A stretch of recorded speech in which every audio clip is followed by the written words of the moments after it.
Live. This is the part where I whisper still because StreamYard.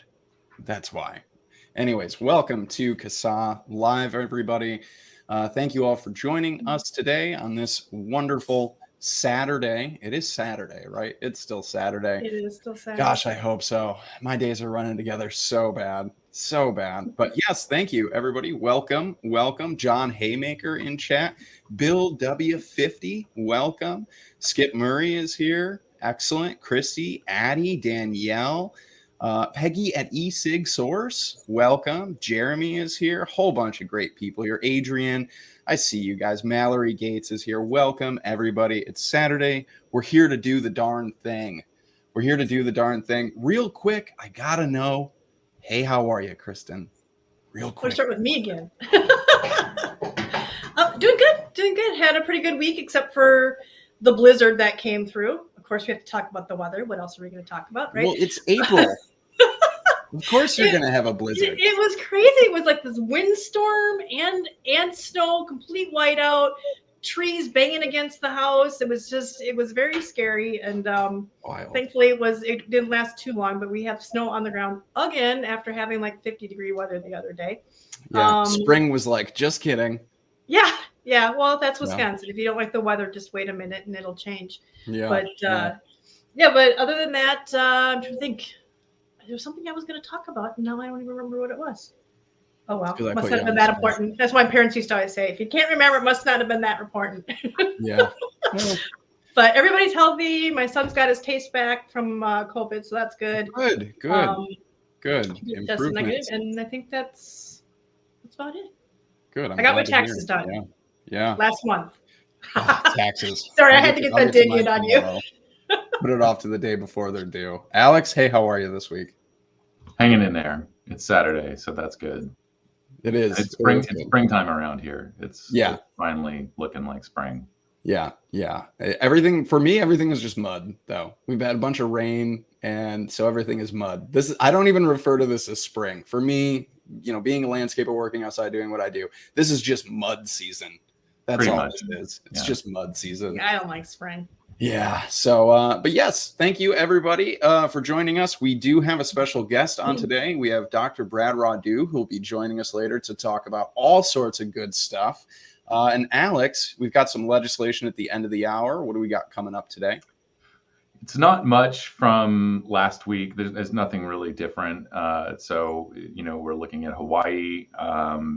Colorado is still an issue. And folks in San Diego are looking at a flavor ban being voted on by the full council coming up. And also just a note about an election coming up in Washington County, Oregon. And other than that, possibly Alaska. What's that? Did we do an update? Alaska hasn't changed either, so we'll just mention it again. So a few quick additions and a recap basically from last week. Pretty much. All right. Well, right on. Well, without further ado, we know who everybody is here for today. So are we ready? You want to do the thing? Let's do the thing. All right, let's do the thing.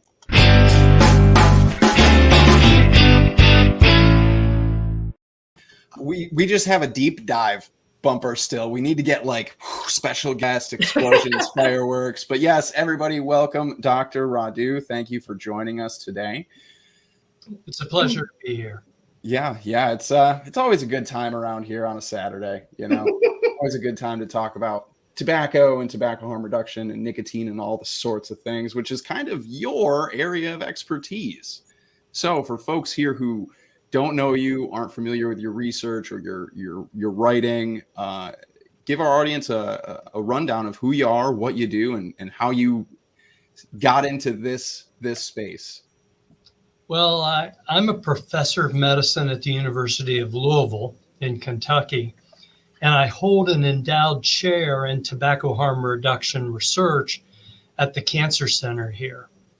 I got into this field back in 1994 when I published 3 papers in the scientific literature, entirely about smokeless tobacco. At that time, that was the only other smoke-free option for smokers. And because of my experiences as a pathologist and a staff member at a major cancer center in the South, I came up with an idea that smokers' lives could be saved if they switched to an alternative form of nicotine. And so I put out 3 scientific papers along that theme, and that started a career in this field. It's now going on 28 years. Yeah, I was going to say 1994. I was 3. Whew. I was 3. Oh God. I just like aging everybody because I'm the youngest one to pick out, so it's kind of one of my favorite things to do. Yeah, I hope you treat all your guests in this way, really well. But yes, yeah, that's fantastic. I guess on the whole concept here of smokeless tobacco, my first real question for you is, what are some of the most common misconceptions about oral tobacco and smokeless tobacco?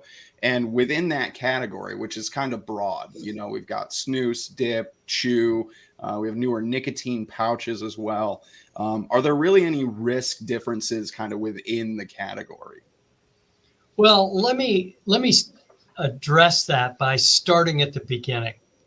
So I'm trained, number one, as a dentist, but I specialized in pathology. And so I've always stayed at academic medical centers. I've never been out in dental practice.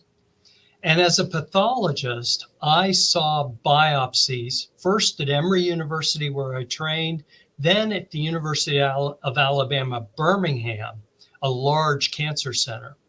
I saw biopsies from all over the Southeast, and some of them were biopsies of mouth cancers.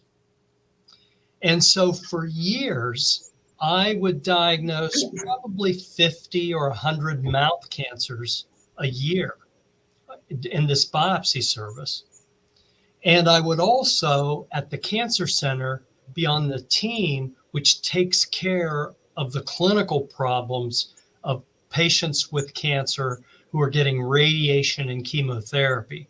Lots of problems there. So I saw cancer firsthand under the microscope and in the clinics and in the hospitals, where I took care of metastatic lung cancer patients and others. And a lot of these cancers were related to smoking, of course. Now, after 10 to 12 years, I came upon a real revelation. I was in the middle of dip country, smokeless tobacco country, lots of chewers and dippers. And yet virtually every cancer that I saw under the scope or clinically were in smokers and heavy drinkers. None of them were in dippers and chewers. This was a revelation because I had been taught that smokeless tobacco was a death sentence for mouth cancer. And I was teaching my students that. And so back around 1990, I started to do a real heavy research into this area. And I basically found out that dipping and chewing products were not heavily related to any form of cancer, or for that matter, any almost virtually no disease. Now, I did encounter an occasional mouth cancer in a smokeless tobacco user. And believe it or not, it was in a lady in the South who was using powdered dry snuff. Now, if you're not from the South and have never been there, you don't even know what that product is. It's an obscure product, and it goes back to the Civil War. Women in the South used that product as a smokeless product. And it turns out that that product was completely different than the dip and chew products. And it also turns out that it can cause mouth cancer because the processing, the manufacturing is completely different than dip and chew. And in fact, all of the studies that you see in the literature, including the famous one from Deborah Wynn and her colleagues in the 1981 New England Journal of Medicine, it turns out all of those cancers are due to powder dry snuff. None are due to dip and chew products. Well, that was being withheld from the American public, from American doctors, and everybody misunderstood it. And so I made it my career goal to try to inform not only smokers, but dippers and chewers about these differences in risk so that they could lead longer and healthier lives. So sorry to be so lengthy in that. No. But that gives you some indication of how I was drawn into this field. You know, unlike most tobacco control or smoking researchers and policy folks, I'm not in addiction. I didn't come from a policy standpoint. I came from pathology. I saw these diseases. I saw these people get very sick and die. And so I've always had an urgency about my work in order to reach the largest number of people. I wrote a book in 1995 and published a book for smokers only, How Smokeless Tobacco Can Save Your Life. And so I've been intent on reaching out to you and informing you about and what I see now, the misinformation that I saw with smokeless tobacco, I now see exactly the same tactics, the same playbook with vapor.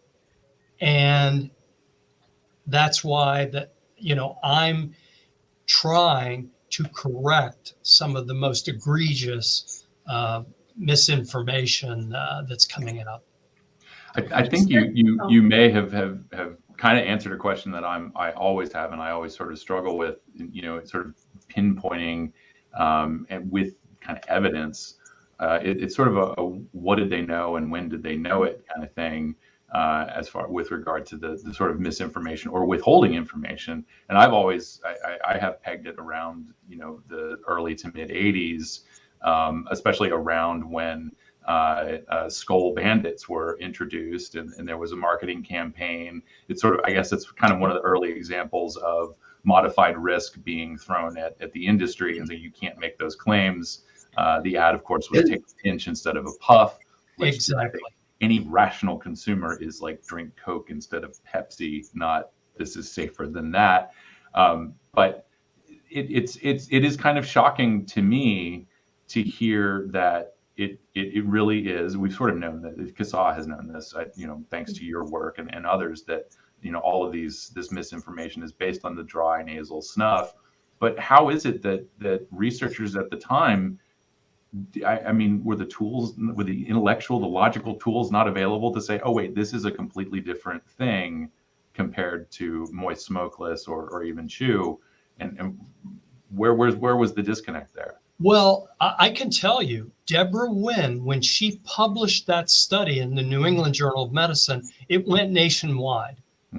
And when it went nationwide, all they said was smokeless tobacco. So they basically incorporated all smokeless products. They didn't distinguish. Now, if you're an epidemiologist, the first thing you do is you define the exposure, and she didn't.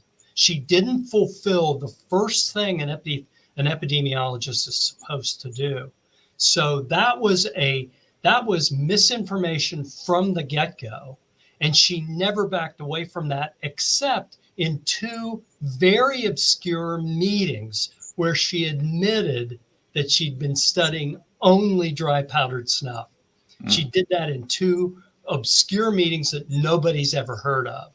I've documented all of this on my Rodu Tobacco Truth blog in blog posts. So all you have to do is put Deborah Wynn, WYNN, in the search function, and you can get the entire story that I'm telling you tonight. And the link to Dr. Rodu's blog is in our description, and I just posted it in the comments as well.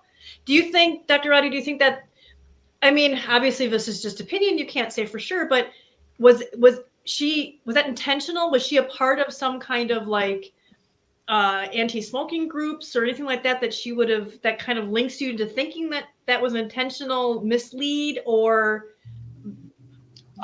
best intentions type of thing? Oh, it's powder, but you know, I guess that's kind of what Alex was getting to. Was this something that was intentional, or was this something that they just didn't know any better? No, I'm sorry, but I don't know her intentions, so right. I can't speak to that. But I think the mistake that was made is intolerable. There is no way that she didn't know that this was a special form of powder dry snuff.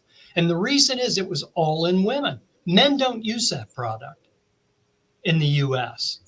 And men use dip and chew products. And it's not just like you can confuse these products. These products are completely different. Yeah. But the thing is when you start in the initial study, and then it translates into this huge misinformation campaign about all smokeless tobacco products. It's virtually impossible when I started out in 1994 to correct that. It just, you know, and I'm still struggling with it. And, you know, I've talked with surgeons and other cancer center staff who have treated what we call head and neck cancer, mouth and throat cancer. They all say the same thing. Never saw a man that dips or chews with mouth cancer, unless he also smoked and drank. And so it's absolutely true that these dip and chew products were completely misunderstood, and still are. And that's where vapor's going if we don't resist it and we don't correct these horrendous lies that are being promulgated about these products. One more question on that. I'm always arguing with people about smokeless tobacco. Even our own members, they don't understand, and they will always throw out, even people on Twitter or social media, doctors, researchers, anti-tobacco people. We have all this research showing that smokeless tobacco chew causes cancer. We even have what is that? There was just a chew thing that was drop the chew or stop the chew or quit the chew week or whatever it was. Yeah.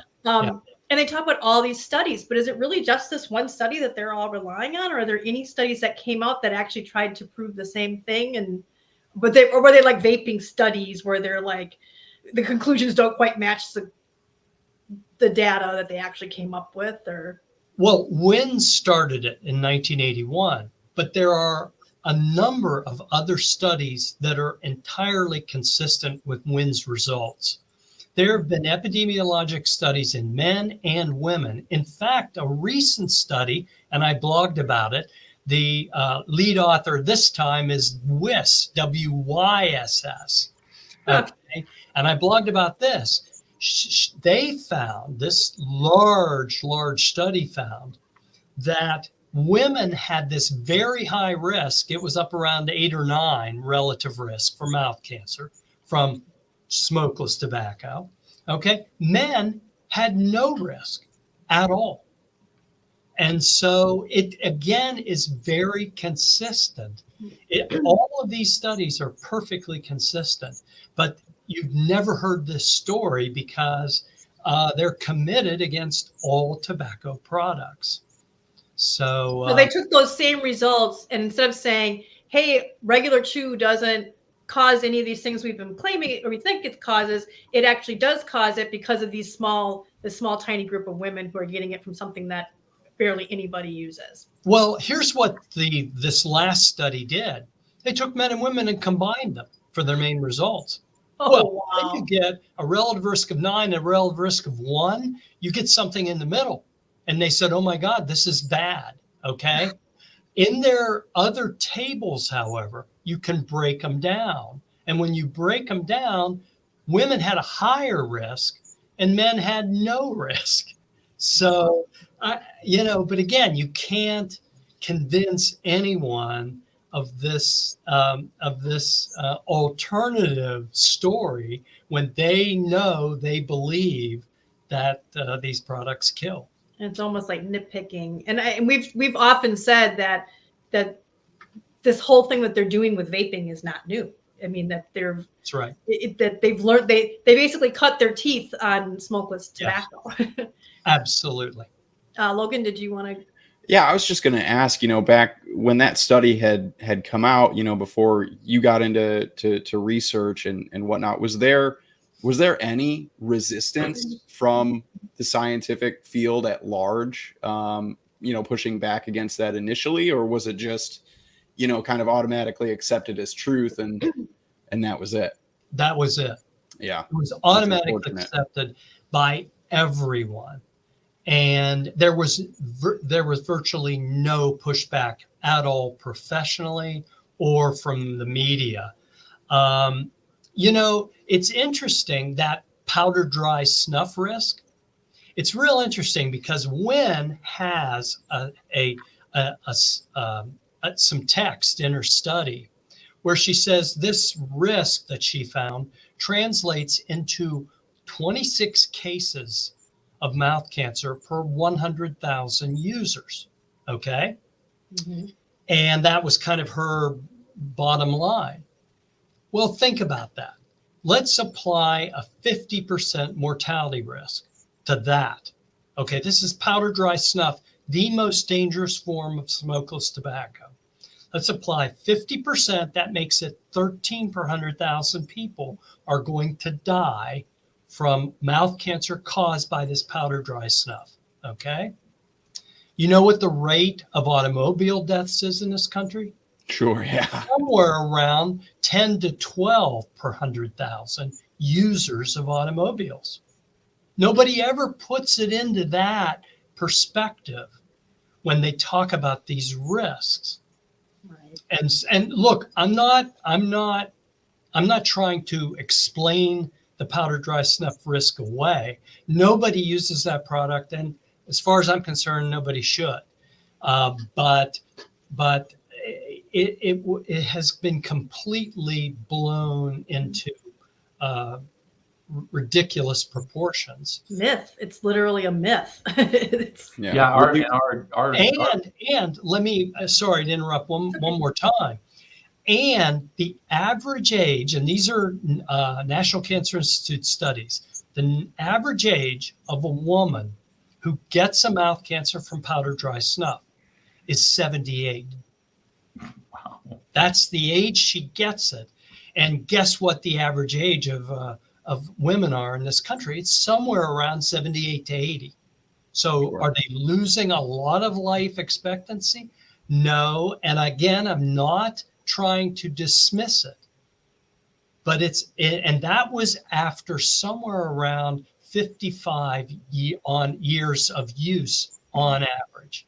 But so, save the children. Save the children. Yeah, exactly. We do have a question too. Another thing that got me into this was around 1993 or so, 92 or 93.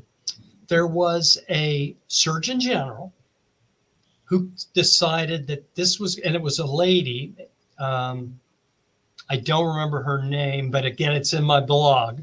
She said she was going to come out and that was going to be her thing, stop smokeless tobacco use, because if we don't, there would be an epidemic of mouth cancer coming up in 10 to 20 years. And that's what got me going, because here's somebody predicting an epidemic, and I'm supposed to be an expert with these issues, and I need to find out more. And well, I found out a lot more. Yeah. So So again, just real quick back on the dry snuff, and we'll move on from that. But Danielle just had a question: was the risk higher for women using non-powdered dry snuff as well? I think we can't study it because hardly any women dip or chew. So in order to study epidemiology, in order to conduct an epidemiology study, you need a big population, and you need to collect lots of information over time on these folks. And that's what the American Cancer Society has done well. That's what the national federal surveys do. And it's really difficult when the behavior is so rare, it's hard to study those people and have any results that are reasonable and valid because they're subject to so much variation. So, and women who use dip and chew, it's just too few to study, really. Yeah. It's sort of like looking at what's the rate of death of people who jump from airplanes while riding a bicycle with a cat.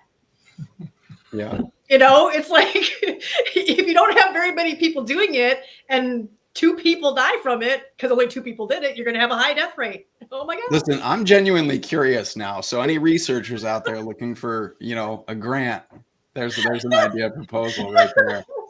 I have a question for you though, in regards to kind of vaping and oral tobacco use in general. I use snus from time to time as well as vape. And I also use nicotine pouches as well. Given my job, I'm in different locations, and sometimes it's just, I can't break away, or I'm on a property where there's no vaping. So I'll use snus or I'll use a nicotine pouch. In regards to risk, is there any real significant increased risk in using both of those products at the same time? Well, that takes us to what has been termed the continuum of risk. Right. You guys have all seen those charts. And I have a little bit of a different take on that continuum of risk, because anything burning tobacco and inhaling smoke is at one end, and everybody's seen that bar. Mm-hmm. But then it's not really a continuum. It's everything else that's smoke free. If it's smoke free, it's all down at the other end. And people ask me all the time, well, is snus better than American dip? Is snus better than chew? Is snus better than vapor? There may be some very, very minuscule differences, but overall, it's very difficult to actually parse them, because we just, again, don't have big populations using these products. And I don't think it's that important to parse them, because they're all the way down close to zero when you compare them to smoking.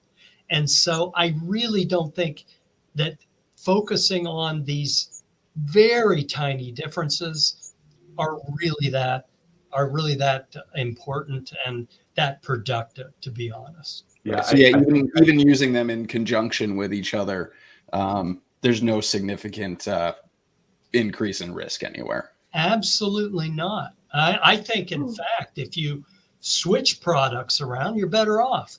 It's just like we always used to tell people that use smokeless tobacco.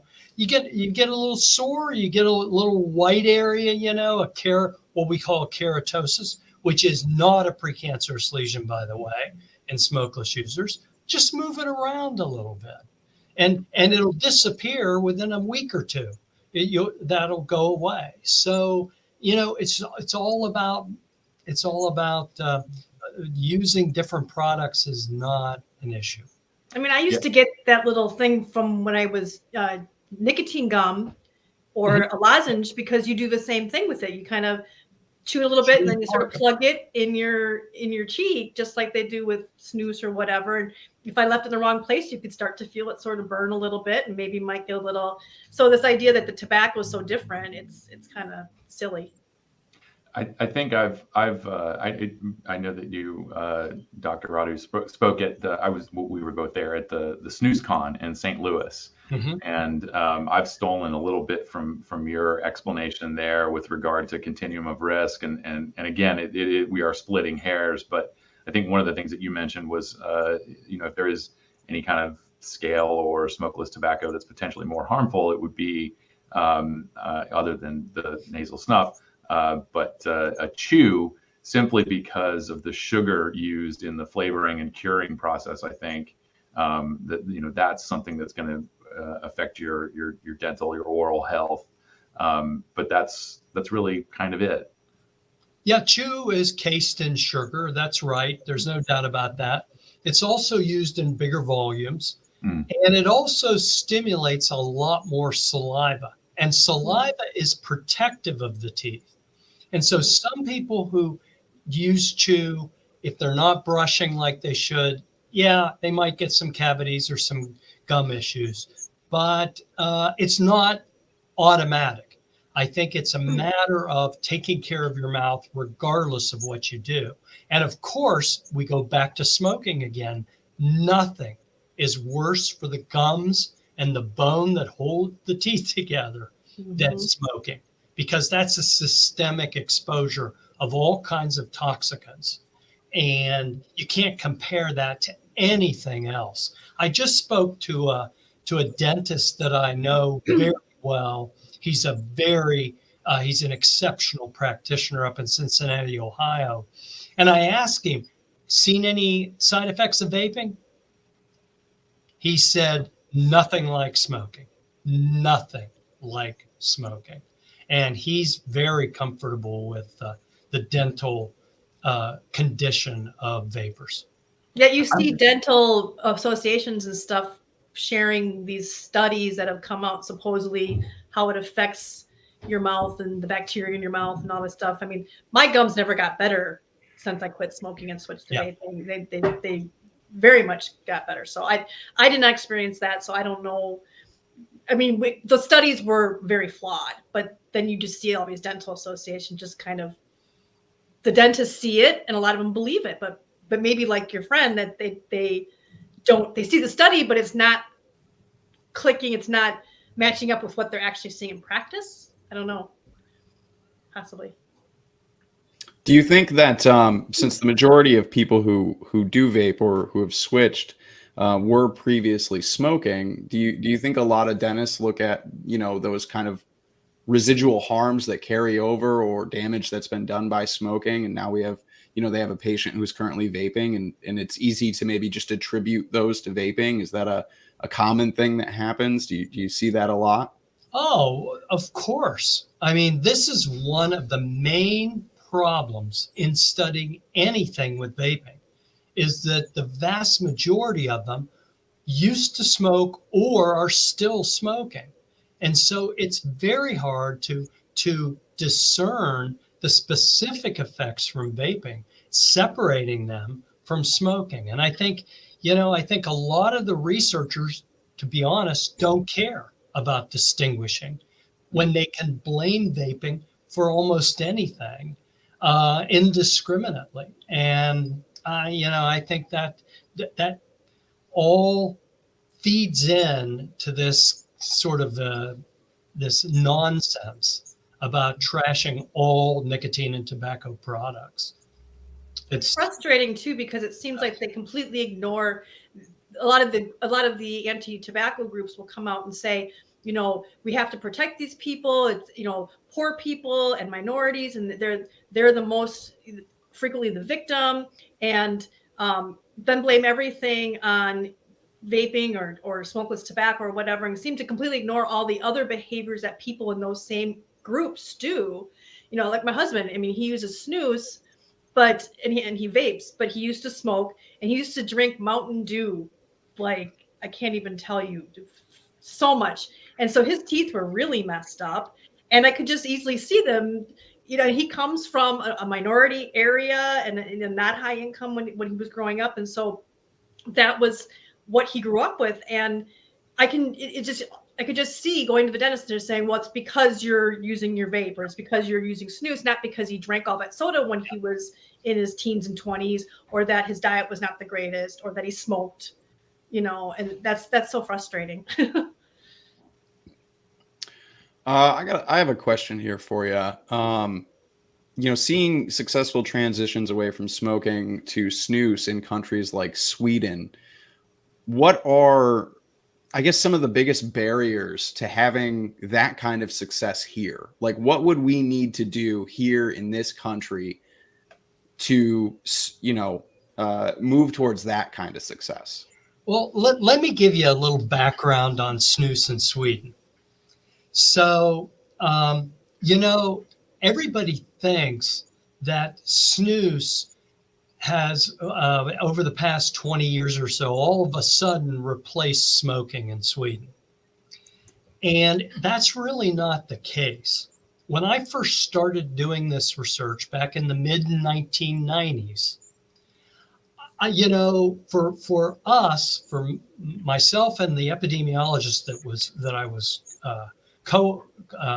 he was my colleague. For us, lung cancer mortality was the sentinel disease of smoking. You could tell what any society, how much they smoke by how much they die from lung cancer. And so I was looking at those mortality effects throughout the world in various countries, and I came across Sweden.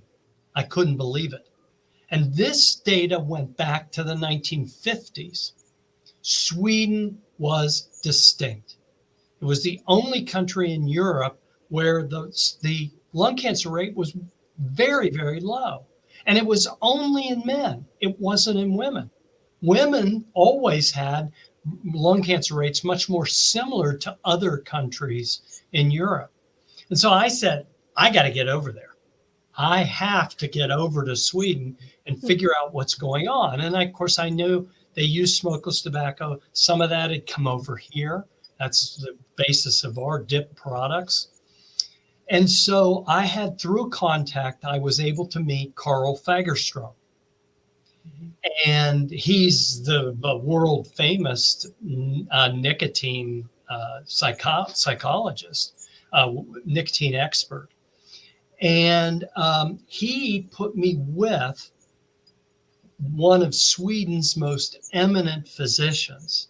And so in 2002, I went over to Sweden and did a 6-month sabbatical conducting research on a WHO data set in northern Sweden that looked at smoke, and we were able to look at smoking and snus rates among men there.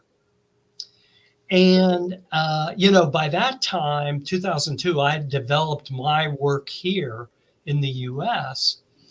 And when I went to Sweden, I got some guest lectures at various universities. And I said, and I was able to discover that they had very low smoking rates among men, but their snus rates in northern Sweden were up around 25, 30%. Nobody knew that. The physician I was working with, when I went into his office with my first results, Swedes are really, really cordial and very generous. He looked at him and he said, Brad, do you think we could have the biostatistician check this? He thought I had completely misanalyzed something. And I said, of course, I'm not going to be wrong. Well, it was identical. And I would go to lectures.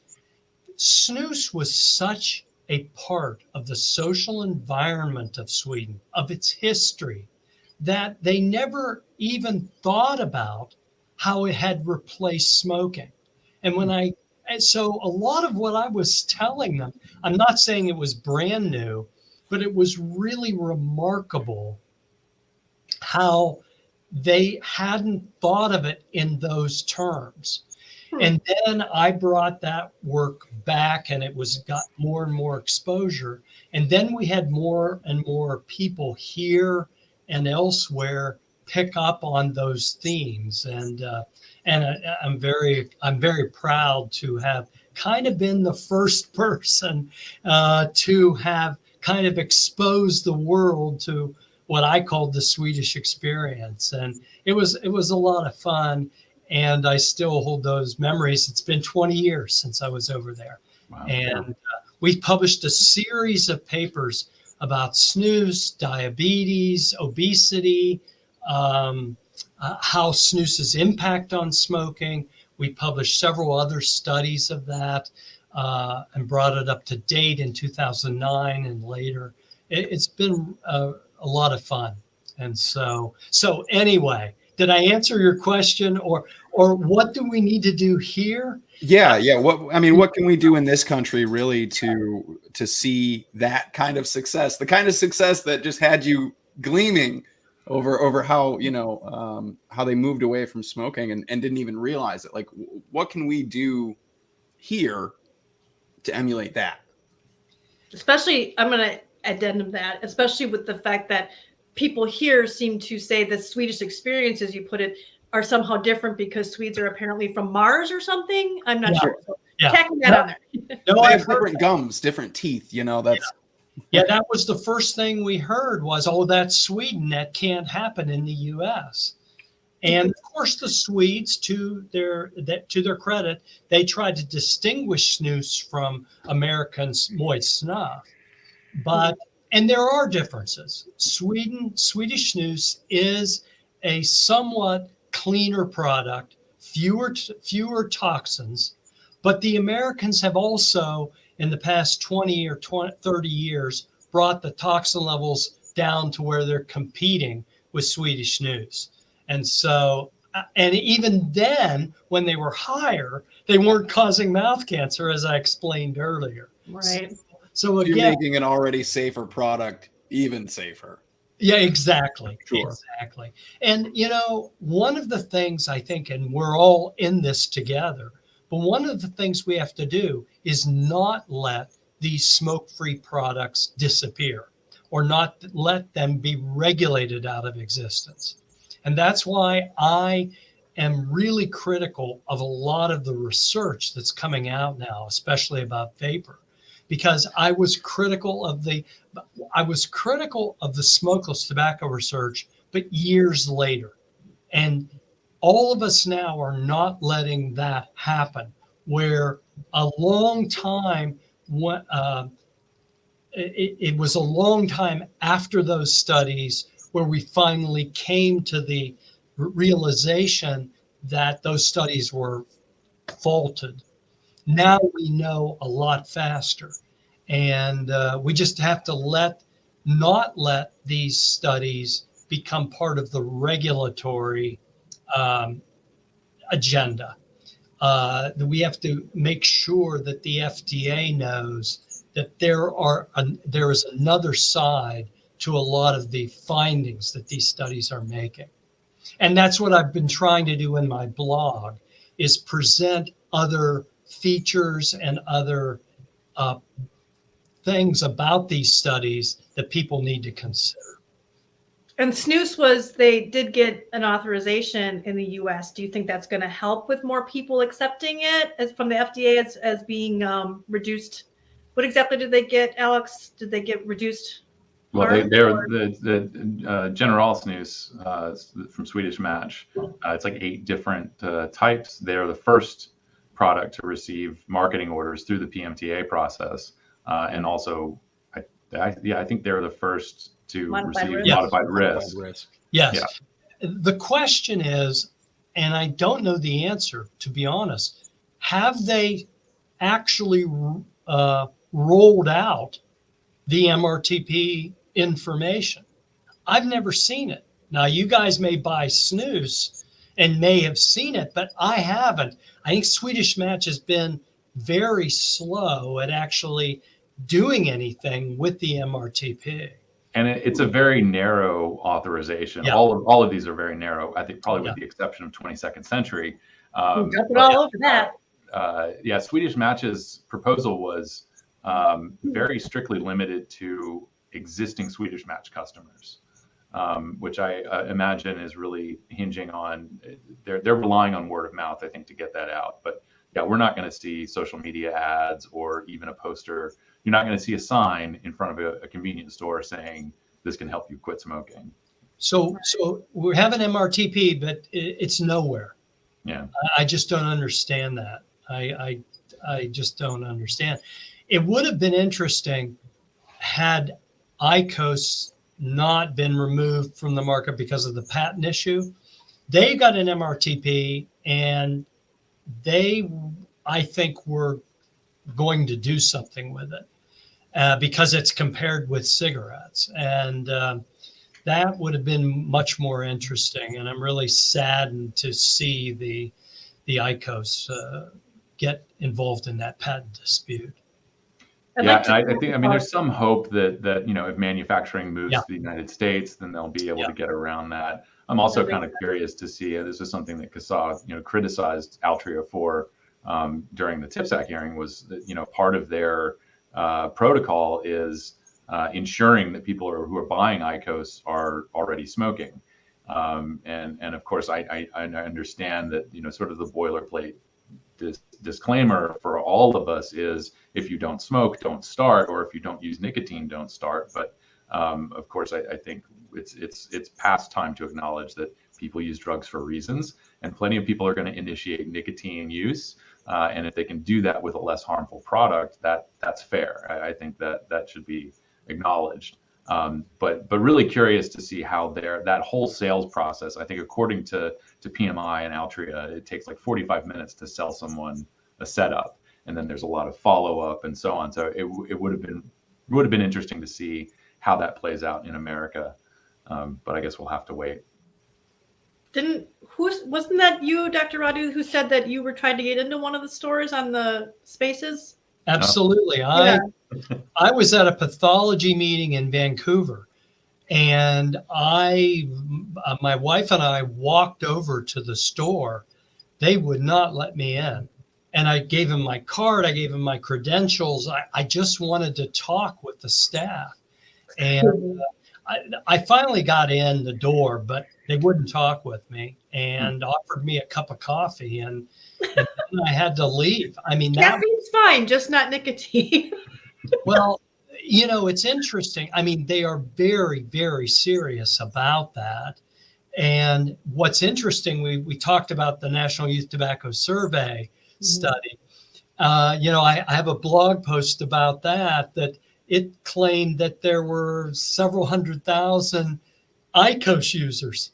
Teen IQOS, right? All those kids got into those IQOS stores, I'll never know. Right?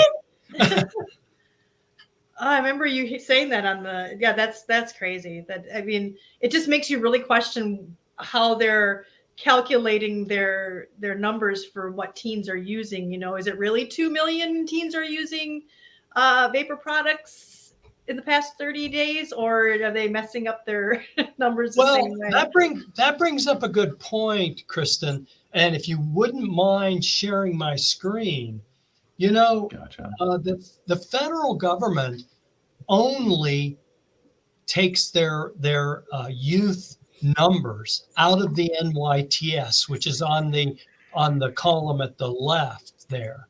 And this was 2018. Well, there are other federal surveys.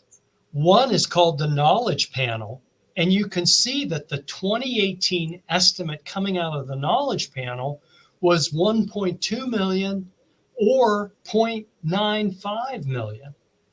And that's a lot lighter of an epidemic than what the CDC is claiming. Yeah. Now, the other thing about this is look at the bottom of the 1.2 million column. The lead author was Valone. Okay. She happens to work at the Truth Initiative. Oh, okay. So this isn't an estimate to be taken lightly.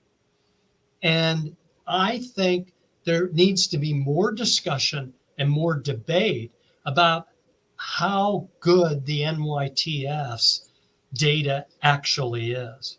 Right. Have you seen the actual surveys themselves for these? And if you have, do they differ in ways that would, make these numbers make more sense? Are they conducted like extremely differently that would lead to such a difference, or is it just? Well, the NYTS is public use data. The knowledge panel is special, and it's the federal researchers seem to have easy access to it.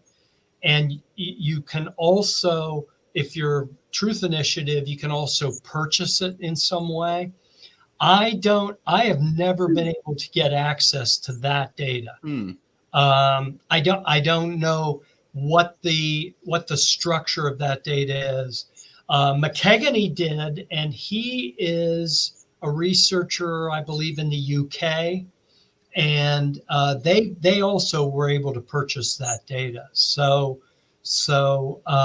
it definitely is available, and I think we need. And there's also the path data, which we have also have access to, and the path data is also much lower than NYTS. And I don't know if I have that data or not. I may not have that data in this presentation, but it's also a good solid data set. It's the FDA's own data, and it also shows lower estimates. Yeah, it always does seem. It always seems to be lower with that. I thought that Danielle's always frustrated with that when she's doing charts. Yeah. Do you think the reason why the NYTS data is kind of used so broadly, I guess, is just because it's publicly available as far as media outlets and everybody else is concerned with using those numbers? No, I think it's because the CDC, that's what they use. They put these media reports out, and all the media reports that I see on it, with the exception of a couple, are just repeats of the CDC press releases. So all of the duplication, it's all duplicated press reporting of the same numbers from the CDC. And as you guys probably know, the CDC reports smoking and it reports vaping. It never even combines the two, because we know that a lot of the high school students who vape also smoke, and the American public deserves the right information about these studies. Wait, so just to clarify, so what you're saying is they basically don't show who's dual using, like how many of those vapors are actually smoking as well? Is that what you're saying? Absolutely not. Combined? Okay. Absolutely not. Let me show you. This is how I present this data every time. Smokers are at the bottom. They're in the dark blue. Okay, these are high school students past 30 days smoking and vaping, as always. Smokers are in the dark blue. The middle blue are the smokers and vapors, the dual users, and then the gray at the top are vapors. And you can see that even with the vaping's increase to 2017, 18, 19, look at what smoking always did. And that's if you do the dark blue or the dark and medium blue. Smoking is almost always going down. And when you show things like this and you explain what's going on, it makes a lot more. It still doesn't excuse high school vaping. None of us want that, but it does put it in perspective, and I think that's really important. And that 2013 to 2014 drop is substantial. First of all, I mean, it's incredible, 9.7 all the way down to 4.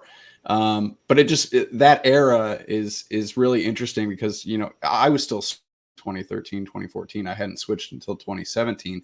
But I know so many people in this community who are very, I guess, nostalgic about that era, you know, being like this golden era of vaping. You know, innovation was happening very rapidly. A lot of people were adopting the products. So, you know, it kind of makes sense to me that, you know, while the adult population was adopting these products so rapidly, the youth population may have been as well. And that smoking number dropping and that vaping number increasing is really just kind of a reflection of that time frame, that era, I guess, in this, with this. Like even more notable is that drop between 2015 and 2016 because Juul hit the market in 2015. A lot of people don't look at that because they talk about how Juul caused all that. It took almost 2 years before it jumped back up again. And what all was happening in 2018 was Scott Gottlieb and Jerome and all those other people were freaking out and putting all these commercials out about, hey, all these kids are vaping and here's what they're vaping, and they're vaping in the bathroom and their parents can't see it, and it comes in these great kid-friendly flavors, and then all of a sudden it shot up. What do you think of that theory? That's one of my theories, Doctor. Well, I think it's, you know, difficult to look at individual years. It's better to look at trends. One thing you can see are changes in the NYTS survey over the years. Logan mentioned the 13 to 14. Well, in 2014 was the first time that they broke e-cigarettes out to their own section, their own set of questions. Right. Before they were buried in with some others. Now, it's chicken or egg here as far as whether or not one causes the other. But clearly, the CDC has given e-cigarettes more and more prominence as the survey years have go toward 2020, 2021. Not only are they, I think one of the more recent years, e-cigarettes became first. Cigarettes used to always be first. Now e-cigarettes are. So, you know, how does this impact the way kids answer the surveys? Well, that's a good question. And it's something that we don't seem to have any research from the CDC or the survey administrators on. We should know what the impact of these changes in the survey have been on these children. Because you hear about people, like we had Michelle Minton was on the other day, and she was talking about, I think it was her who was talking about when she was a kid, and she never knew anything about any of these drugs until Dare told her all about all this PCP and showed her what it looked like and stuff. And it almost seemed like a repeat of that, of what Truth was doing, and the CDC and the FDA seemed to be just doing a repeat of that. But really quick, because of you mentioned e-cigarettes going past, or vaping going past smoking. And then it seemed like all of a sudden the reports that came out didn't even bother telling us about what was going on with smoking. It seemed we just got these reports from CDC, their MWR, whatever that one is, saying, oh, here's what's going on with vaping. And they don't tell us about smoking until 6 months later, it seems like. Yep, exactly. And what do you do with that then? Well, you know, they put out their reports, and then 6 to 8 to 10 months later, the data comes out. So the rest of us can now start to look. And, you know, it's not that the CDC is putting out wrong information, but they're putting out very, very selective information. Right. It's what they want in order to support the narrative. And everybody here knows what the narrative is. And it's only after we get access to the data can we start examining the different perspectives and bring additional information. Like marijuana use, like other tobacco use.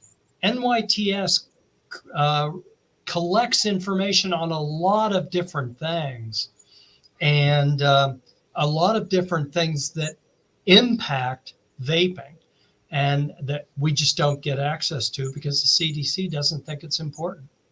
I'm sort of curious to jump in here, and I've never read through the questions that are asked on NYTS or PATH.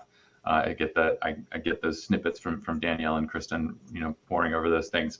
But do they ever ask like why kids don't smoke, don't vape? What is there any kind of analysis into? I mean, I know we get the sort of FDA, put out some research on the Real Cost campaign preventing an estimated 800,000 kids from picking up tobacco products. But are they ever analyzing kids' perhaps positive responses to these campaigns to do that kind of analysis and see what's working, why kids are resisting tobacco and nicotine? They have asked about the Real Cost campaigns, if I'm not mistaken. I've not looked at those particular questions. I don't know whether you saw my blog about a week or two ago, Alex, but I talked about, they asked kids why they vaped. And they list a whole bunch of different answers, and kids can pick or choose one or multiple answers. And I looked at, I think it was 4 or 5 of the most recent years. And do you have that up? Did you? Yep. Okay, I'm still on share screen. You might want to take that down, Logan. And I think Alex is sharing your actual blog post right now. Oh, okay. Yeah, if you look up, you can see it. Okay. Yeah. Maybe if you minimize your other screen. I'll do that. There you go. Yeah. Okay. Yes, exactly. I looked at the 4 years where it peaked. It peaked in 2019. And I looked at all of the answers. This is the percentage of high school vapors reporting each and every one of the answers. And of course, they're not going to add up to 100 because they could pick more than one choice. Which also confuses things. They should rank those. It does, but you can see the trends here. Right. Friends was a big and consistent reason they vape. And everybody knows that. And that's why it blows my mind that we're only blaming manufacturers here. When friends is the dominant reason. Yeah, they were curious. Yeah, it's interesting to see curiosity kind of fall off the cliff here at 2021. I guess that's right. Well, anytime you see the dashed lines, they didn't ask the question that year. They've added questions on. And of course, curious is a big deal. Anxious, depressed seems to be a big deal in 2021, as well as the buzz. But what isn't a big deal? Look at some of the ones that are single digits, because those you would have thought would have been more important if they're easier to get. No, they're not easier to get, or at least that's not a good reason. Sure. Yeah, they're not looking at role models. Ironically, because now they're going after Netflix. Did you see that those senators are going after Netflix to make them stop doing smoking and vaping on shows? Yeah. Your data shows right here, Netflix has done nothing to do with kids doing it. Well, look at less harmful. Look, we were talking before about how there's all this misperception. It's gone from 25% down to 10%. And look at flavors. Flavors also dropped off the map. That's what I wanted to highlight was the flavors. I mean, we're still in the trenches with flavor bans and flavors being the predominant reason, truth campaign, talking about flavors hooking kids. Flavors are the most evil component to vaping, and unicorn poop and cotton candy is going to hook an entire generation on nicotine. The only reason exists. Yeah. But right here, over just the course of 4 years, the reasons has gone down from 36 to 13.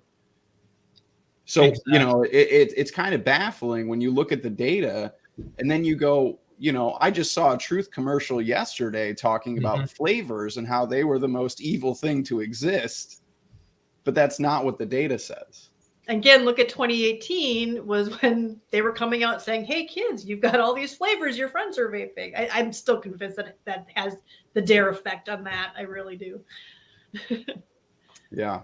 Yeah. It's, and since these last two lines here, using for anxiety, stress, and depression, and then also the nicotine buzz. I imagine just having been a child of parents who watch their child go through substance use. I know a lot of parents are probably reluctant to. It's just horrifying to imagine your kids getting mixed up in drugs. But we don't hear people talking about young people using drugs for reasons, of course, tying this back to, anxiety, stress, and depression. I'm curious if you have a take on the Truth Initiative's campaign that they're now waging at the White House to get vaping declared to be a youth mental health issue. And depression sticks. I don't mean to put you on the spot, but I just sort of imagine that you probably. I haven't examined the campaign in detail. I just have a problem, Alex, with any form of tobacco use being medicalized and being so that we've created a disease out of what I think is a behavior. And I don't like that trend for anything, and especially for vaping. I think it's just another way to run vaping into the ground. And I'm not very comfortable with it. Yeah. I mean, you and us both. I understand.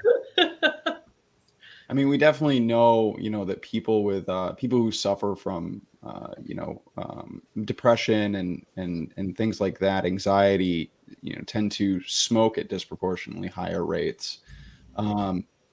Is this, I guess, I don't know how to frame this question, like a chicken or the egg kind of thing. Is your take that, people's nicotine use, people who do have, mental illnesses like this, that it's a self-treatment as opposed to, like the cause, as nicotine is causing this depression? Because that's kind of the basis of that campaign, that these products are just depression sticks, and the more you vape, you're going to get depression, you're going to be clinically, you're going to have anxiety, you're going to a life of all these issues by using nicotine? Or is this people, the chicken coming first or whatever here, self-medicating?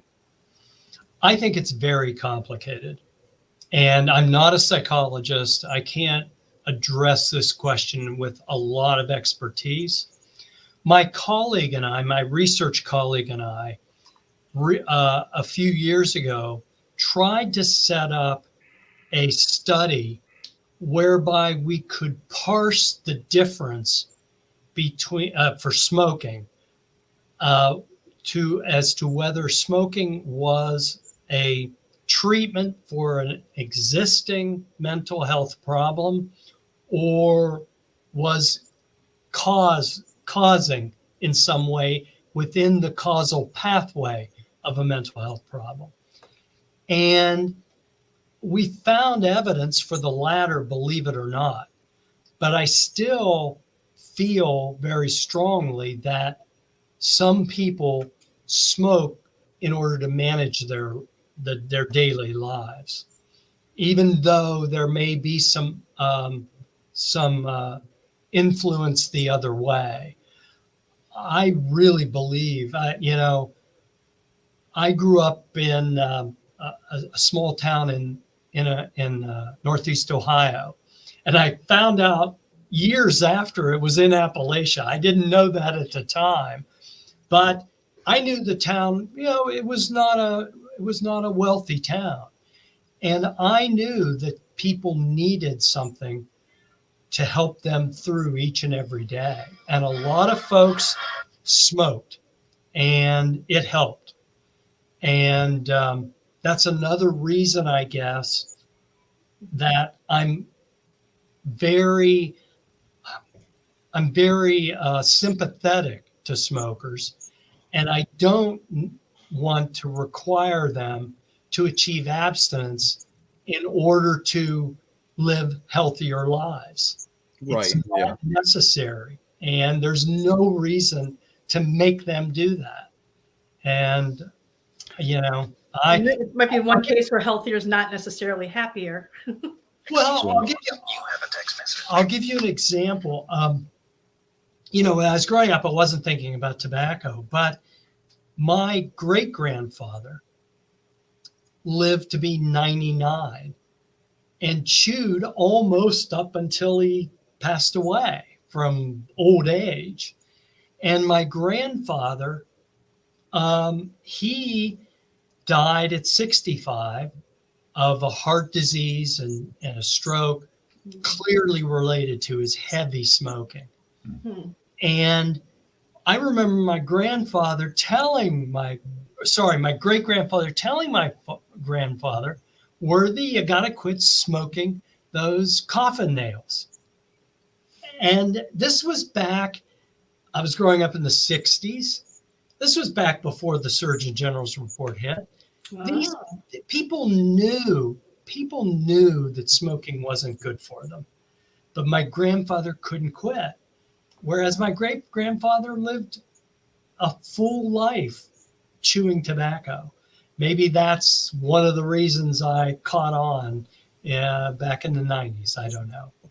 But no, expecting people, you know, the tobacco control people want to claim that nicotine is irreversibly addictive until they set up reasons why people should be quitting.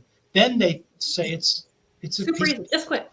Yeah, just quit. You can't have it both ways. Sure. And you know, they're claiming these kids are irreversibly addicted. They're slaves for life from these e-cigarettes. But then they tell adults, you just need to drop them. I told the story last week, but in Massachusetts, they're pushing a flavor ban, and the regional director or marketing director for Flavors Hook Kids Maine was in an article, and he said something to the effect of, you know, we have to stop kids from this horrible lifelong addiction and a whole new generation and all that, you know, and I feel for smokers, but they should just quit. It's like, do you realize what you just said? Yeah, exactly. Exactly. It's so frustrating. Exactly. You guys mind if I read this question? Go for it. Okay, because Kurt, I wanted to ask this earlier, and so I figured this is my in. He said, has there been a longitudinal study on the cohort of teen vapors from 2018 to demonstrate the gateway effect after leaving the school system? And what I was going to ask was something along those same lines of, when do you think we're going to be able to look at that? Because of that whole, flavors, lifetime of addiction, this is what vaping's doing. When do you think, I mean, because we're starting to see the kids who were in school in 2015, 16, 17, 18 are now young adults, and we see those rates drop a lot, although it's hard to get a hold of those adult rates. But are you interested at all in studying that post-school group from this height of the vaping epidemic? That information is available in the FDA PATH study. Right. They've had both youth and adult groups, and they transition youth when they become adults. They transition them into the adult data set. Right. And so, yes, it will be. We will be able to study that. Right now, I think they're up to 2018 or so. Okay. Their years come out, you know, with some delay. Right. So it'll be a little bit of time before we can take it up to 2020 or 2021. But yes, we should be able to get some longitudinal information on kids who vape. Absolutely. So which year? Because I know I've asked about that, and they've said, well, we haven't had them. They haven't moved. We haven't had the younger kids move enough because they group so many different things together. So what year do you think it'll be before we can actually start using that? When will those people from 20, I guess maybe, what would the height be? 2018? When will those youngest kids, the freshmen, be in that PATH study for us to start looking at? They may be in there in 2018, but we need time to age them through high school and into young adulthood. That's my question. I'm not being clear. I'm sorry. This is my fault. What I'm saying is the kids who were in school, who were freshmen in high school, because we can't just look at the 2018 numbers now in the young adult ones, because that's only including the seniors or the seniors and juniors. So what year do you think that'll be out? 2018, 19, 20, 21, 22. Well, this year, freshmen from 2018 this year will be turning 18. So will it be like another year or so before we get the path set for them? No, it'll be longer than that. Okay. That path data is delayed by a year or two because they have to do a lot of work on that data set. So it's going to be a little while. So maybe 2024, we might be able to look back and say, okay, all these kids at the height of the vaping epidemic, here's what they're doing today. Are they actually still addicted like you guys claim they were going to be? I mean, you'll have to be patient. I'm not, though. I know. Danielle's not either. She's with me. I know she's going, yeah. Well, here's the kicker. I mean, it took us decades to disprove, the myth of the crack babies, which is just a horrible term to begin with. All these claims that, mothers who were using crack while pregnant, all of these kids, this entire generation of youth was going to be disformed and suffer all these great illnesses. And now that we've seen, 20, 30, 40, whatever years later, that just wasn't true. I'm just hopeful that it doesn't take us that same amount of time to look back at, youth numbers from these past few years and say, oh yeah, none of that was true, because 40 years is just way too long to wait for those kind of answers. Yeah, I'm sort of curious. Over the past couple of years, I know Mitch Zeller is not going to be director of Center for Tobacco Products, but Zeller and Gottlieb both, I think, kind of made the rounds at conferences, 2017, 2018, and these were places where they sort of publicly disclosed that they were shocked at the number of clinicians who thought that nicotine causes cancer. And of course, this being a barrier to even recommending NRT. And of course, the gateway thing, I think is a part of this misunderstanding of nicotine. So is there any confidence that FDA is going to do and release some of this? We're all expecting the data to show that there is no gateway. We already know in the data that there isn't a gateway. But is there any confidence that FDA is going to follow through with this and actually fund or produce materials that set the record straight? No, I don't have any confidence the FDA is going to do anything to set the record straight. None at all. Never. Yeah. That's disappointing. I know this is veering off, but I don't know if you can answer quickly, but what do you think of very low nicotine cigarettes that were just put on the market? This was a concept that was being floated back in the early 1990s. And I criticized it in my book in 95. I said that this is, removing what people are seeking and leaving what is killing them. And I just don't understand it. I don't have any, if they want to market them, I'm all for them being allowed to be on the market, but I don't believe they present any risk differential at all. And there is just simply nothing about them that is, I just don't think they'll make any commercial success at all. And they'll, I find it completely maddening. I don't think they're going to sell in this current market, but they might because of all this if doctors are even believing that it's the nicotine that causes the cancer, they might tell people to use these instead, which is what scares us a lot. But if the FDA follows through and does tell all cigarette companies that they have to go to minimum nicotine to this, what 0.5 or 0.8 or 0.08 or whatever it is, it's minimum, then they're forcing people who smoke, and they might think that they're actually safer because the nicotine, which is just so horrible and so evil and so bad for you, these don't have them, and you're already seeing that.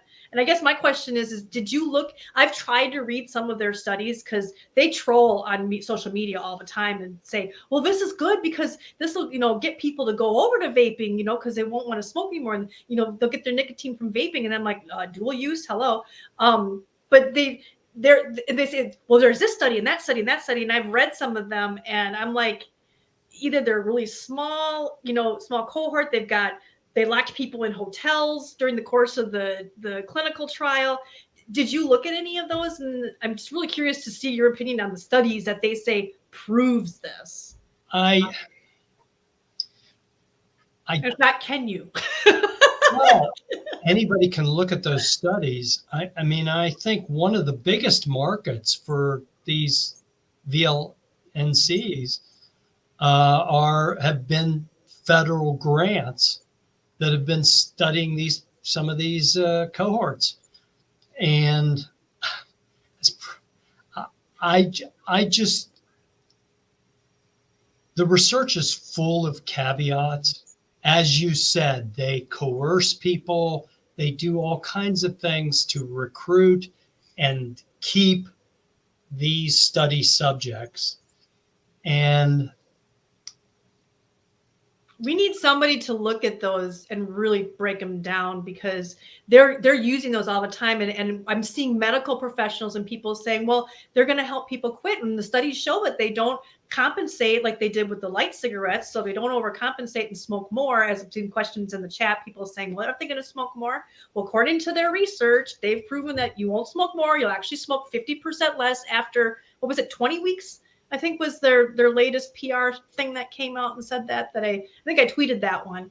I mean, it's so, I just can't believe it's true. I just cannot, having smoked for 20 some odd years, I just cannot imagine if I wasn't getting my nicotine, I would not smoke more. Oh yeah. I mean, just, from an anecdotal standpoint, I would have bought a pack of those, made it through a few of them, realized that it just wasn't cutting it for me, and I would have just gone and bought my pack of cigarettes. That would have been probably the start and end of me attempting that product. And honestly, it was, I go back to my first go at vaping, which was in 2011, and it was it was a cig-alike from a gas station that I had picked up, and the technology back then was not nearly as good as it is now.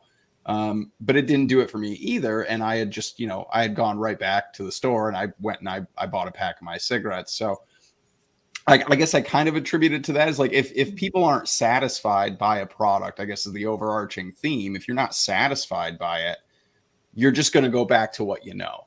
But what happens when FDA mandates it and all of a sudden all those cigarettes are the same with no nicotine in them? They're basically forcing the population to quit cold turkey. And they think they're not going to do anything? I don't know. Do you think the FDA is actually going to go there, Dr. Rodu? Do you think they're actually going to mandate? That'll be a standard that they'll make. Everything's very, yeah.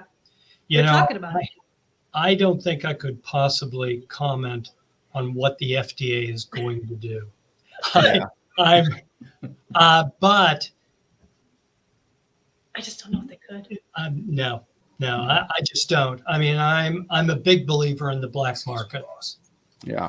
I think that's going to be people's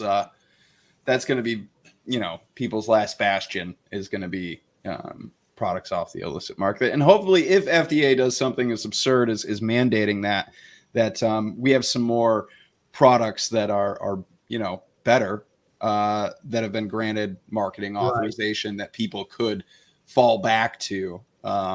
I mean, I do not believe in coercive tactics by any mean or prohibition of anything by any means. But I guess in that big, what if they do this, imaginary scenario here, that people would at least have a source of nicotine to fall back on. That's they're able to legally go and purchase. So. Now, I know we're getting on to an hour and a half here. So yeah, I think the last thing we had was Danielle's question about baseball, which I don't know what that is. So Danielle had brought up studies from... Oh, I'm sorry. Go ahead, Alex. I think I've got this, and I've asked Dr. Rodu this before in St. Louis, but I think we have a new audience here, and this is preserved for posterity. And it was that when people think about smokeless tobacco, they always point to the baseball players who, by and large, I think you presented this in St. Louis, they're all sort of self-diagnosed with the exception of maybe one, and it's about a half dozen well-known baseball players. And so, my question at the time, and again, is if that's the perception, if that were actually real, wouldn't we see disproportionately higher rates of head and neck cancer among baseball players? But we don't. Well, that's exactly right. And with respect to the baseball players, I've been through several of them, and I've discussed several of the cases on my blog. For example, Babe Ruth. Babe Ruth, everybody blames his cancer on cigars and alcohol and smokeless tobacco. But Babe Ruth had a nasopharyngeal cancer, one in the back of his nose, in his back in his sinus. Didn't have anything to do with any of that stuff. And in fact, Babe Ruth, just a sidelight, Babe Ruth was one of the first people in the world to get radiation therapy for that, especially for that cancer. But anyway, Tony Gwynn is another one, the San Diego, fantastic ball player from San Diego. Tony Gwynn had a cancer of his parotid gland, of the gland that supplies a lot of the saliva to your mouth. You have two big glands, and no tobacco use, no tobacco of any sort has ever been implicated in cancer of the salivary glands. Tony Gwynn blamed it on that, but it just wasn't the case. And I can go through some others as well. This is all public information from what I have gleaned from the media. And, it would be even better if we could look at their medical records, of course, but we can't do that. Right. But the other one was the pitcher. I'm blanking on his name, but he apparently came up with a node in his neck, and that is indicative of a deep throat cancer that has never been related to anything smokeless, because smokeless is all up in the mouth. It doesn't affect the throat. The throat is where human papillomavirus causes a lot of cancers, especially these days. We've come to know that HPV is a big cause of throat cancer. So no, you're exactly right, Alex. Baseball would be, there would be an epidemic of mouth cancer in baseball, especially before. Now that they're not allowed to, or at least there's more stringent rules about smokeless tobacco for the minor leagues and then even the majors, I think. But I think that's almost like another way that how they fool people is that the way you're talking about that, you've got a different kind of cancer for HPV, you've got another kind of various cancers probably in the mouth, and then you probably have different cancers that end up certain parts of your head and neck from smoking. Yes. And then you've also got the drinking, and I mean, it's really interesting that, but when you hear the reports, people just say, "Oh, you chew, you got some kind of cancer from here up. It must be the chew," and because they just don't know that. No, it's not that kind of cancer. You wouldn't get that kind of cancer. Then they just make that connection. It's like the airplane crash connection. Absolutely. Go ahead, Alex. I'm sorry. Yeah, well, I was going to back to the sort of the policy movement in baseball. Tobacco-free baseball was a thing that happened. I assume it's still. I don't know that all Major League Baseball stadiums have adopted a tobacco-free policy, but in the major cities where it was adopted, I'm curious if there is anywhere in the data showing a sort of a corresponding reduction in smokeless tobacco use among young people or even baseball fans. That I don't know that we can get any data about that. Again, this was another crusade from Campaign for Tobacco-Free Kids. Mm-hmm. It's just another step toward prohibition of all tobacco products in all settings. And, you know, I think it was silly. And I think it was especially silly given that smokeless products can now be used invisibly. Yeah. Somebody can carry some nicotine pouches in to a ball game and enjoy tobacco for the entire game. So They do that in outdoor bands too. The all tobacco, including smokeless tobacco or smoke-free tobacco, and it's like you're gonna know they got, you know, chew maybe if you have to spit, it's spitting chew, but who's gonna know you got snus in your mouth? That's what I was gonna say. Is you know, I don't know how open I should. I'll be open about it. I work on a lot of properties that are, you know, they have tobacco-free premises signs up all over the place. And I do not hesitate for a second to throw a nicotine pouch or a snus in while I'm there working. Absolutely. I don't, you know, I'm not worried about anybody coming over to inspect my gums. Yeah. So exactly. You know, you'd have to do mouth checks. Yeah, you would have to physically peel open my lip, which is, you know, that just opens me up for a whole lot of claims that I can make in a legal court. So you can go to my blog. I've got a great blog post of several years ago on the baseball issue, and I've got people going through like a TSA screen. You know, as they enter into the stadium, they're going through TSA screening. So that we make sure that they're all tobacco free. Yeah. Pat it down, open your lips, bend over, cough, the whole nine. Good Lord. Well, that was a picture I didn't need. Yeah, well, you know, that's a great place to end. The entertainment. Right, end it there with body cavity searches. There you go. Yeah. Well, also, please don't use tobacco as a suppository. But anyways. Oh, no. Really, yeah, it is. We are kind of at the top of the hour here. I know Alex's dog is probably getting hungry, and as he usually does, right around 6 o'clock or so. And we do have some legislation to get through as well, which you are more than welcome to hang out for, Dr. Rodu. But I definitely wanted to, you know, just say thank you for joining us today. Thank you for coming and helping us debunk some of these myths and you know, kind of setting the record straight on a lot of these products, because as we all know, we are still drowning in misinformation here in this country, not only about vaping, you know, but also about oral tobacco, the different types of it, and what people's real risks were. So thank you, much appreciated. And thank you again for joining us on our Twitter space the other week.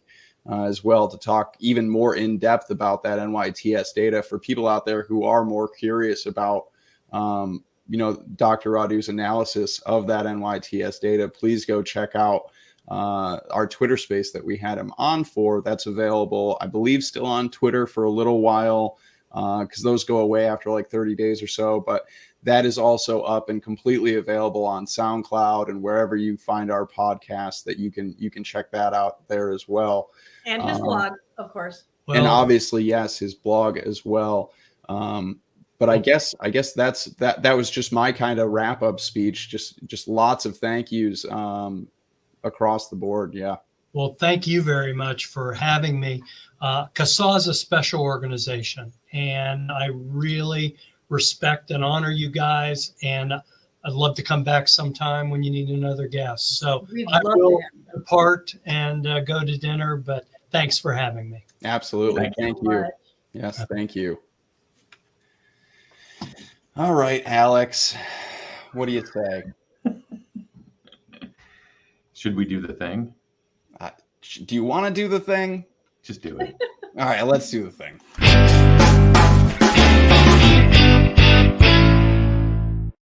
I will admit one thing, and I need to start doing it because I feel bad for podcast listeners.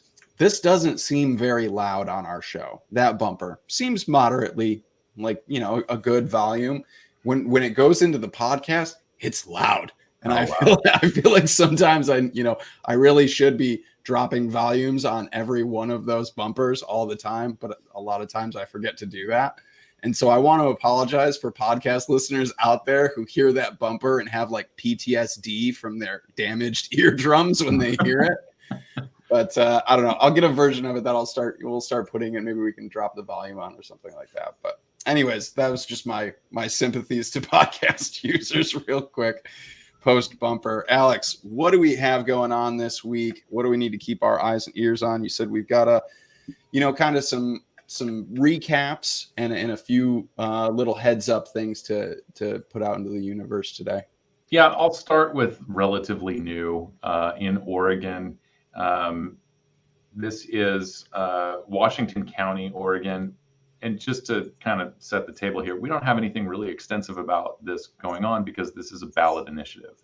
And that's incredibly difficult for an organization like ours to get involved in. It's very expensive, and we're not capable of raising millions of dollars to run a campaign against a ballot question. I think Reynolds put up $10 million to do the ballot initiative in California, and so I know that this is a local thing. Everybody go buy merch right now. We need to raise the equivalent. We need to raise $10 million. $10 million. We're talking about OnlyFans in the chat, so I don't know if we're going to go there. Yeah, so no, we're not. But just to do this really quickly, this is a referendum to overturn Ordinance 878. So this would repeal the flavor ban in Washington County, Oregon. The election is coming up. You got a month to start spreading the word among your friends and neighbors and urge them to vote yes on this referendum. This would overturn the flavor ban. There's a lot in this thing. I haven't really done a huge deep dive on, all of the history and who's behind, the ordinance and who's involved in getting the ballot initiative on the ballot. But suffice it to say, there is one, and you should support it. But this actually goes pretty far and repeals a lot of other tobacco regulations.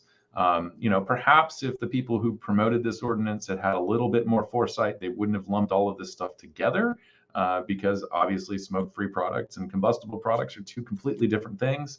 But they did. They threw everything in the kitchen sink, the baby in the bathwater. And so now people in Washington County, Oregon are stuck with trying to repeal the whole mess, which is likely something to stand in the way of other support for this. You may have a lot of folks out there who see vaping and support it and want to repeal this, but also have, legacy opinions about tobacco. Again, all of that to say, if you are in Washington County, Oregon, promoting this is probably going to fall on your shoulders.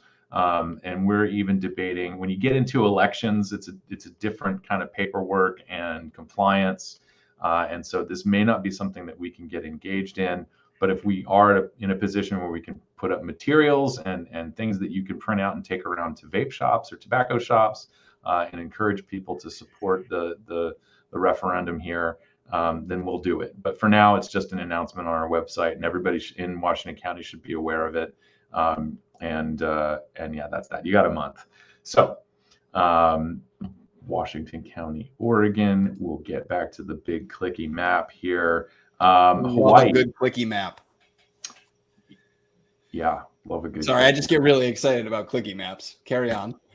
I appreciate your enthusiasm. It's helping to supplement my lack of enthusiasm.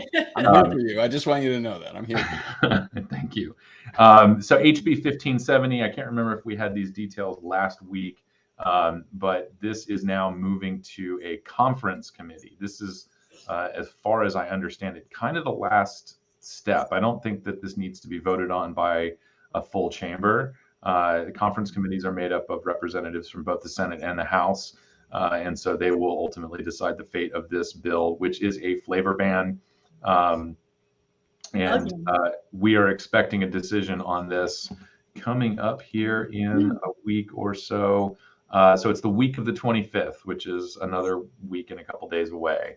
No hard and solid date there. But if you are in Hawaii, continue making contact with your lawmakers and urge them to oppose this. This week is your last week, really, to get your voices heard. So please take advantage of our engagement. You can also use the site to look up. You can look up. It's on the call to action page. Look up your lawmakers and give them a phone call. your voice absolutely matters. So that is Hawaii HB 1570. Now, on that, Alex, really quick, I know Hawaii has been kind of an annual thing of trying to ban flavors, so some people might be a little jaded. Is this progressed a little further than those past ones, that people need to take this seriously? Always take it seriously. Absolutely, yeah, always take. But I'm just take saying, it seriously. There's no distinction between how far it makes it in the process. As you noted, this is an annual attempt. We see that in New York. You know, the New York flavor ban, for example, was something that had been brought up years and years and years, and then suddenly, of course, the anti-vaping activists used COVID-19 and EVALI to convince lawmakers in Albany that they needed to pass this flavor ban in order to protect kids. And of course, all the data has come out since, clearly making it clear that vaping had nothing to do with either of these things. So yeah, it's just always a threat. Always treat it the same way. It's a rattlesnake. You know, just deal with it like that. And I don't exactly know that this has gotten further in the process than any other proposals. Hawaii is a mess every year. There are just tons of committees. They're made up of like 3 people, and it tends to bounce around between all of these committees. So it's really easy to lose track of bills, and that's probably why I don't have a good read on, you know, whether this has made it further than any others. It feels like this has made it further than any other flavor ban, making it all the way to conference committee. So yeah, we're treating this as, you know, it's still kind of probable that this gets through. So absolutely take advantage of what we've got up. There you go, people. Same thing in Colorado, as far as progress. Well, sort of. It's not going to a conference committee. It is going to appropriations. And so if you are in Colorado, absolutely continue making contact with lawmakers. And I don't know if I have this set up to go to the, I may have. I've been trying to be better about making sure that this goes to some sort of committee staff. And so keep taking advantage of our call to action in Colorado and get those emails in to your folks. I believe that is it. I mentioned San Diego. We don't have an engagement up for this just yet, and I will probably put that out this week. But I can guarantee you, there's someone in California probably shaking their head and saying it's too late. But this is going to consideration by the full council. All of the public comment, public hearing stuff has happened. So this is sort of a last ditch effort to get the rest of the council to reject a flavor ban. But it's incredibly difficult because San Diego County, I believe, has already adopted a flavor ban. And of course, all of them, you know, California and Massachusetts are kind of the same animal for some weird reason. You're contrasting the puritanical roots of America with the live free expansion, create and live free, man, kind of vibes you get in California. But it's the same strategy: create chaos at the local and county level, and then make it into a state law. So San Diego is already wrapped up in that. And by all means, if you can, send a message to your city council members, and we will make that as easy as possible. Go ahead and do it now before they vote. This sounds defeatist, but I'm just hoping I'm still alive in the day when all these people have to just eat their words and get egg on their face and realize that they just screwed this all up. And I'm just going to, I'm sorry. Well, sometimes because they're so wrong. And it's like, how do they not see they're so wrong? And they just think they're so, you know, that they're the righteous and, you know, with God, God warrior, whatever it was I said that one time. The Lord. I will say we've gotten off the legislative thing. I'm done with the legislative, by the way. So if you're listening on the podcast, you can tune out for this, or you can hear us talk about our feelings. Alaska. About our feelings. Are you guys sticking around for feelings? If you are, thank you. Maybe your podcast people like me too. I don't know. Maybe they're thinking the same thing, and they're just like, "Yeah, Kristen, I was thinking the same thing, but I can't talk to the podcast. So thanks for speaking for me." You can absolutely leave comments on the podcast, though, if you're interested. You can do Alaska, I think you picked this up in a news feed this week, Kristen, Yeah, that's what I was that curious what's going Alaska on. is still looking at SB 45. I went and checked it. The only update from this week was that it's sort of coming out of the Senate Finance Committee and it's awaiting the next committee assignment. So nothing that's going to be narrowly focused on a committee just yet as far as our engagement goes. But certainly if you are in Alaska, continue sending messages, continue making phone calls, continuing urging opposition to this bill, which is a 75% wholesale tax on the products. And I think I'm not sure if there were also restrictions on shipping. Alaska and Hawaii are the two states that aren't directly affected by the PACT Act. And so there you can still do shipping intrastate in those places. And I think both states are looking at updating their code to prohibit. I didn't even use my visual aid. Looking at stuff to update their prohibitions or regulations on shipping. But right now, I think both of them have in statute essentially using a third party database to verify the purchaser's age and identity and all that stuff. So, but yeah, pay attention to Alaska. Things are still moving there. And then now back to the feelings. Now I'm done. I already expressed my feelings. I'm done now.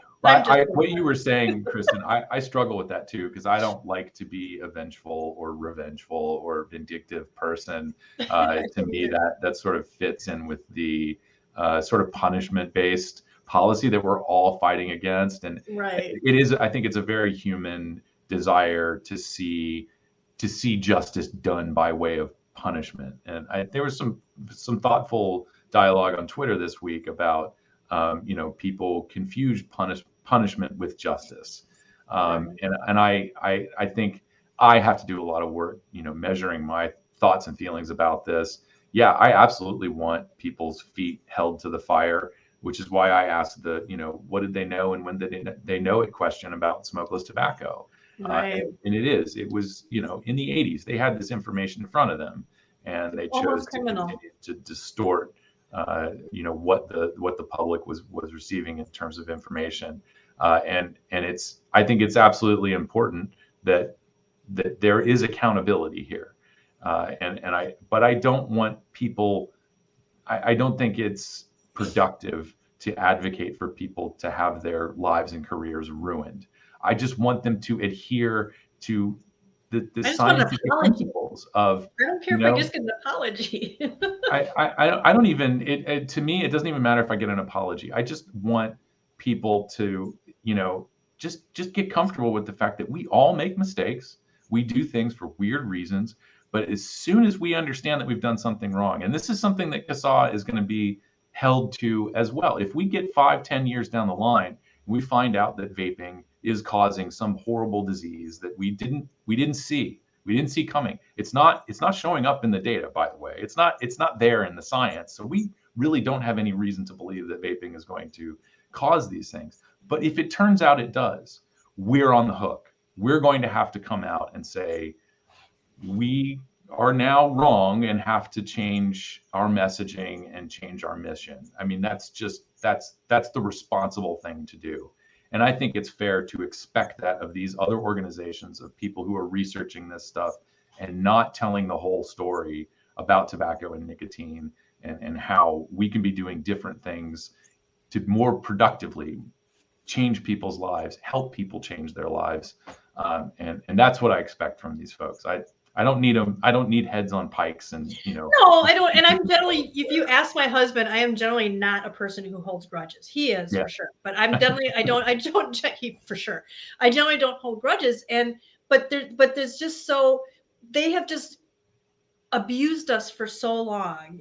People who are tobacco harm reduction, they've lied about us. They've called us bots. They've called us shills. They've called us trolls, addicts, just, you're just an addict. So, that's why you're just pushing this. I mean, they've just been so mean and so cruel and then just seeing all the lies and all the misrepresentations and the going out of their way to try to find something wrong with these products, that it's just gotten me to the point where it's like, you're going to get your comeuppance. And I'm not saying it has to be them losing their jobs or anything, but just having them come out and saying, yeah, we were wrong. Just having that would make me feel better, even if they're not even feeling bad about saying it, even if they have to admit that they were wrong. And I'm hoping I'm alive to see that day, that it's not going to be so far down the line that so many more people are going to die from it before then, and that's what really concerns me. But yeah, I mean, I don't really hold a grudge or anything, but by the same token,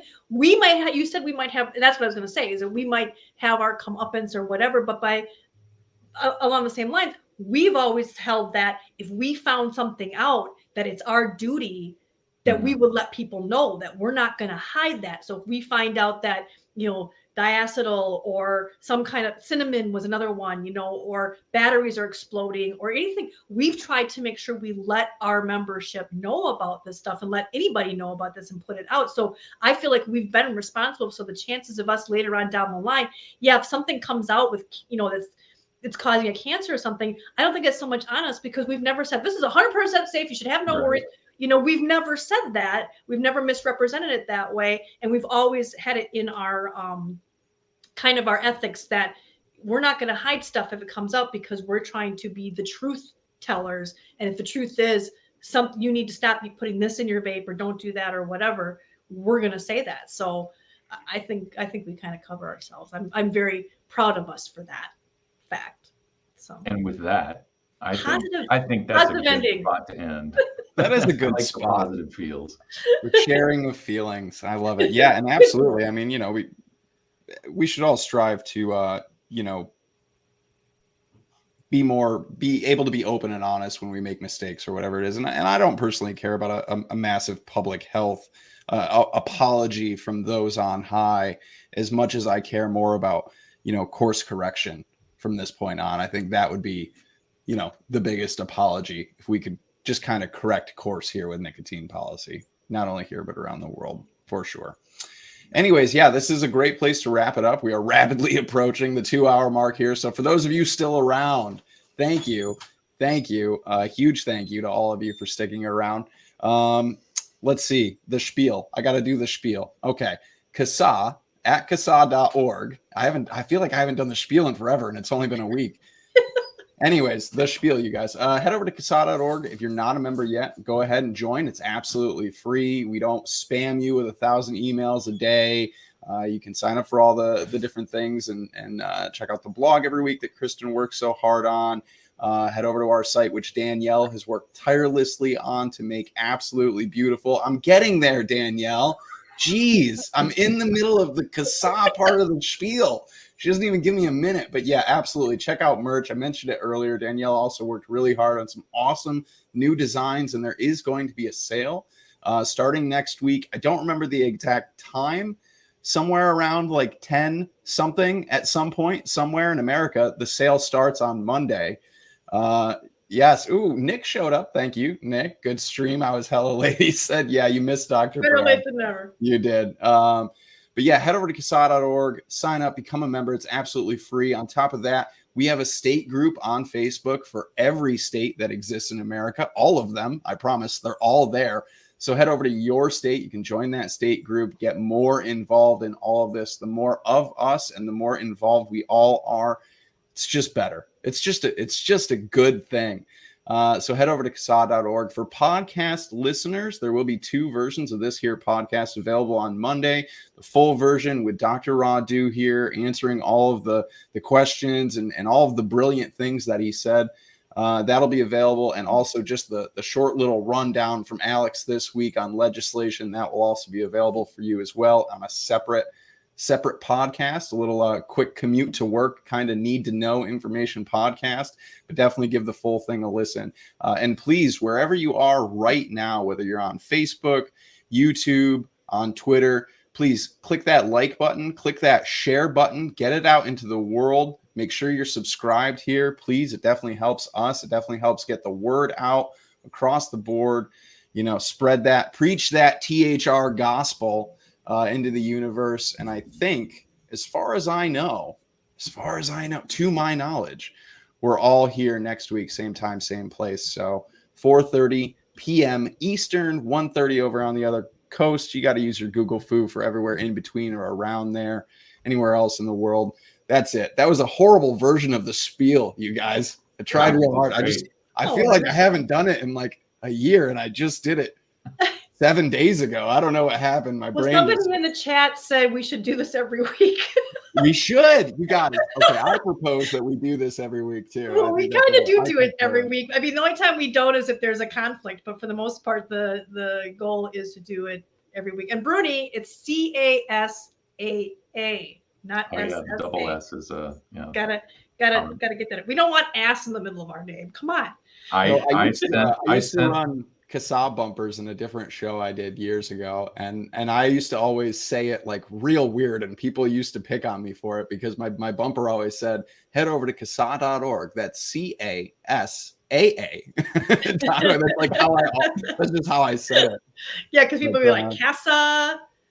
Yeah. And I always used to, when we would have this bumper that Alex had done. Actually, it was like a 30-second little bumper promo for CASAA, something I ran in every podcast that I did.